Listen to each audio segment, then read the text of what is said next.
Bonjour Jérôme Durin. Bonjour. Merci d'avoir accepté notre invitation. Vous êtes sénateur de Saône-et-Loire et vous avez mené une commission d'enquête sénatoriale sur l'impact du narcotrafic en France. Quels sont les principaux enseignements de cette enquête? Alors le narcotrafic, c'est un mal profond en France. On a découvert à la faveur de cette enquête que ça n'était pas seulement certaines grandes villes, certaines grandes métropoles, mais que maintenant il y avait une extension territoriale du trafic dans la France des sous-préfectures, dans les petites communes, dans les villages parfois, qu'il est de plus en plus violent, que son emprise est réelle, qu'il y a des phénomènes de corruption. Les questions de blanchiment sont extrêmement complexes à régler et qu'il y a une forme de criminalité associée nouvelle avec le rajeunissement des auteurs et des victimes d'actes qui sont de plus en plus insupportables. Vous avez mené des auditions de maires de petites communes rurales.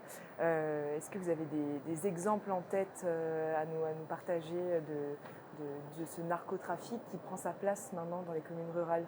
Oui, j'ai l'exemple dans mon propre département et c'est le hasard, une petite commune de l'ouest de la Saône-et-Loire où le maire a vu débarquer les gendarmes très équipés pour démanteler un laboratoire d'héroïne juste à côté de la mairie. Le maire n'en savait rien.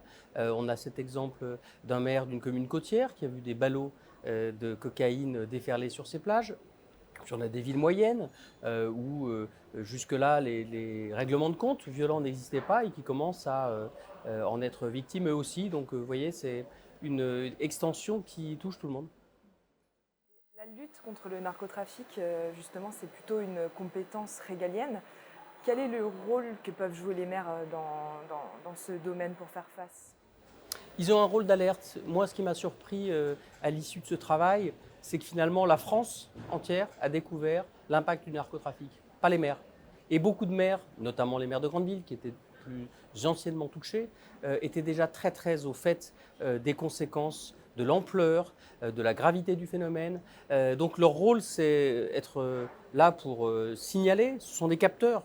Ce sont les mieux placés pour savoir quand un commerce un peu louche est là plutôt pour blanchir de l'argent que pour faire du commerce réellement, sont les mieux placés pour savoir quel quartier est en train de partir en vrille un peu, dans quelle zone il faut porter l'effort, travailler avec les bailleurs sociaux, essayer d'avoir des politiques de médiation et de prévention, et puis avoir une bonne articulation du travail avec la police nationale, des polices municipales.